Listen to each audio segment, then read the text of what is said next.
சாரதாவில் நடந்த விஷயத்துலேருந்து மீளவே முடியல. அவங்களால தாங்க முடியாமல் அழுதுகிட்டே இருக்காங்க. அதை பார்த்துட்டு எல்லாருமே ஏம்மா இப்படி அழுதுகிட்டே இருக்க அப்படின்னு சொல்லிட்டு கங்கா எல்லாம் கேட்குறாங்க. என்னால் இதை தாங்க முடியலடி, 30 வருஷம்டி அந்த ஆள் கூட நான் வாழ்ந்திருக்கேன்டி, இப்படி பண்ணிட்டாருடி, இவ்வளோ பெரிய துரோகத்தை என்னால் தாங்கிக்கவே முடியலடி. அந்த ஆள் இருந்தால் கூட அவர் சட்டையை பிடிச்சி கேட்டாவது எனக்கு மனசு வாரும்டி, ஆனால் அதுவும் வந்து கேட்க முடியாமல் அந்த கடவுள் என்கிட்ட பண்ணிட்டானேடி, இப்போ நான் என்னடி பண்ணுவேன், என் மனசில் இருக்க வழியை நான் யாருக்கிட்டடி சொல்லுவேன் அப்படின்னு சொல்லிட்டு பயங்கரமாக அழறாங்க. அவங்களால தாங்கிக்கவே முடியல நடந்த விஷயத்த. உடனே என்ன பண்ணுறாங்க, செம்ம டென்ஷன் ஆகிறாங்க. இதுக்கப்புறம் இந்த உலகத்தில் நான் இருந்து என்ன பண்ண போகிறேன் அப்படின்னு சொல்லிட்டு தவறான முடிவுக்கு போயிடுறாங்க. உடனே எல்லாரும் கதவை தட்டி பார்க்குறாங்க. அம்மா அம்மா ப்ளீஸ்மா சொன்னா கேளுமா, தவறான முடிவுக்கு போகாதம்மா அப்படின்னு சொல்லிட்டு இருக்காங்க. பயங்கரமாக அழறாங்க. பாட்டியும் அழறாங்க, எல்லாருமே அழறாங்க. அடுத்து வந்து அந்த டைமில் வந்து நம்ம என்ன பண்ணுறாங்க, யமுனாவும் வந்து நிவீனும் அங்கே வராங்க. என்னாச்சுக்கா அப்படின்னோடனே, அம்மா உள்ள கதவை சாத்திக்கிச்சுடி, எனக்கு ரொம்ப பயமாக இருக்குடி அப்படின்றாங்க. என்னங்க சொல்கிறீங்க அப்படின்னு சொல்லிட்டு நிவீன் அதிர்ச்சி, ரொம்ப பயமாக இருக்குது, என்ன பண்ணுறதுனே தெரியல அப்படின்னோடனே, ஏங்க ஒரு நிமிஷம் இருங்க அப்படின்னு சொல்லிட்டு கதவை போட்டு நல்லா உடைச்சிடாரு. உடச்சி வந்து உள்ளே போயிட்டு, அத்தை ஏன் அத்தை இப்படிலாம் பண்ணுறீங்க அப்படின்னு சொல்லிட்டு காப்பாற்றிடுறாங்க. 2 பேருமே சேர்ந்து எல்லாருமே சேர்ந்து அழறாங்க. இப்படி பண்ணிட்டியம்மா, எங்களெல்லாம் விட்டுட்டு போக உனக்கு இப்படிம்மா மனசு வந்தது, இப்படியாம்மா பண்ணுவ, நீ தானம்மா எங்களுக்கு எல்லாமே, அப்பா போன அப்புறம் நீ தானம்மா எங்களுக்கு எல்லாமே பார்த்துக்கிட்டு இப்படி பண்ணிட்டியம்மா, நான் இதுக்கப்புறம் நாங்கள்லாம் எப்படிம்மா இருப்போம் அப்படின்னு சொல்லிட்டு எல்லாருமே அழறாங்க. இங்கே காவேரிக்கு வந்து இந்த விஷயத்தை நிவீன் வந்து ஃபோன் பண்ணி சொல்கிறாரு. காவேரி வீட்டில் காவேரியோட வந்து விஜய் வந்து என்ன பண்ணுறதுன்னு தெரியாமல் தவிக்கிறாரு. ஐயோ இந்த விஷயத்தை நான் எப்படி காவேரி கிட்ட சொல்லுவேன் அப்படின்னு சொல்லிட்டு யோசிச்சுட்டு, காவேரி உடனே கிளம்ப அப்படின்றாரு. எங்கங்க திடீர்னு கிளம்ப சொல்கிறீங்க, உன் அம்மா வீட்டுக்கு தான். ஏன் அம்மா வீட்டுக்கா, எதுக்குங்க இப்போ வரணும், நாளைக்கு போய்க்கலாங்க அப்படின்னு.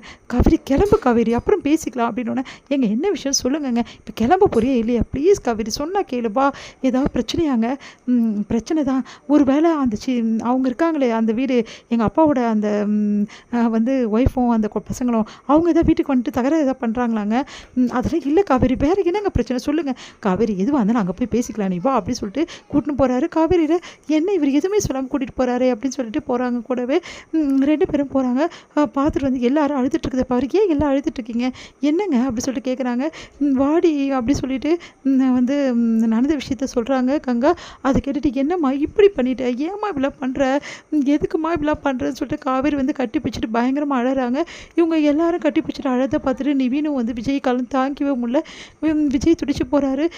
என்ன நிவீன் இதெல்லாம் நல்ல காலங்க, நான் அந்த டைமில் வந்தேன், இல்லைன்னா என்ன வேணாலும் நடந்திருக்கும், பாவம் இவங்க 2 பேரும் கதவை தட்டிகிட்டே இருந்தாங்க, இப்படி ஒரு முடிவு எடுப்பாங்க நினச்சி கூட பார்க்கலாங்க, எங்களுக்கெல்லாம் ரொம்ப கஷ்டமாயிடுச்சு அப்படின்னு. ஏன் அத்தை இப்படிலாம் பண்ணீங்க, நாங்களாம் இருக்கிறத மறந்துட்டிங்களா அத்தை, எங்களுக்காக நீங்கள் வாழ வேணாம் அத்தை, அத்தை தெரியும்ல காவேரி கர்ப்பமாக இருக்கா அத்தை, உங்கள் பேரனையோ பேத்தியோ நீங்கள் பார்க்க மாட்டீங்களா, குமரனோட குழந்தையும் வரப்போகுது, இவங்களெல்லாம் பார்த்துக்க மாட்டிங்களா அத்தை, இதெல்லாம் நீங்கள் பார்க்காமே நீங்கள் வந்து இந்த உலகத்தை விட்டு போயிடுவீங்களா, ஏன் அத்தை இப்படிலாம் பண்ணுறீங்க, அவங்களெல்லாம் பார்க்கணும், என்ன இருக்க, என்னை மன்னிச்சிடுங்க தம்பி, எனக்கு வேறு வழி தெரியல, அந்த டைமில் என்ன தோணுச்சுன்னு எனக்கு தெரியல தம்பி, என்னால் இந்த துரோகத்தை வந்து மீள முடியல தம்பி, எனக்கு ரொம்ப கஷ்டமாக இருக்குது அப்படின்னோடனே, ப்ளீஸ் அத்தை இன்னும் கொஞ்சம் நாளில் குழந்தைங்கள்லாம் வீட்டுக்கு வந்துடும் அத்தை, அதுக்கப்புறம் ஜாலியாக இருக்கலாம் அத்தை, ப்ளீஸ் அத்தை இந்த மாதிரிலாம் பண்ணாதீங்க அத்தை அப்படி சொல்லிட்டு எல்லாருமே வந்து நிவீனும் விஜயும் கெஞ்சுறாங்க.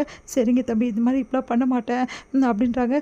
உடனே வந்து நிவீன் சொல்கிறாரு, எனக்கு ரொம்ப பயமாக இருக்குது, இவங்களை இப்படியே விடுறது, இவங்க கூடவும் நம்ம இருக்க முடியாது, வேறு வழி கிடையாது, இவங்களை வேணால் என் வீட்டுக்கு கூட்டிட்டு போகிறா, ஐயோ என் அம்மா பெரிய பிரச்சனையாச்சு, இதெல்லாம் வேலைக்கு ஆகாது, இவங்க எல்லாருமே வந்து என் வீட்டுக்கு நான் கூட்டிகிட்டு போயிடுறேன் அப்படின்னு சொல்லிட்டு விஜய் சொல்கிறாரு. என்ன சொல்கிறீங்க விஜய், உங்கள் வீட்டுக்கா, தாத்தா பாட்டிக்கிட்ட விஷயத்தை சொல்லி நான் புரிய வச்சுக்கிறேன், அவங்க வயசானவங்க, அவங்க எல்லா விஷயத்தையும் கரெக்டாக புரிஞ்சுப்பாங்க, நான் பார்த்துக்கிறேன், காவேரி அங்கே தானே இருக்கா, கொஞ்ச நாள் நம்ம வீட்டில் எங்கள் வீட்டில் இருக்கட்டும், அதுக்கப்புறம் எல்லா பிரச்சனையும் தீர்ந்தோன்னே நான் வந்து கூட்டிகிட்டு வந்துடுறேன் அப்படின்னோடனே, இதுக்கு அத்தை ஒத்துக்கணுமே, ஒத்துக்கிறாங்களோ ஒத்துக்கலையோ ஒத்துக்க வைக்கணும் அப்படின்னு சொல்லிட்டு எல்லாருமே பேசி சாரதாவை சமாதானப்படுத்துகிறாங்க. இங்கே பாருங்கள் அத்தை, இதுக்கப்புறம் நீங்கள் இங்கே இருக்க வேணாம், உங்களை தனியாக வீட்டெலாம் போக முடியாது, ஆமாம்மா என்னாலாம் தனியாக விட்டு போக முடியாதுன்னு காவேரி சொல்கிறாங்க.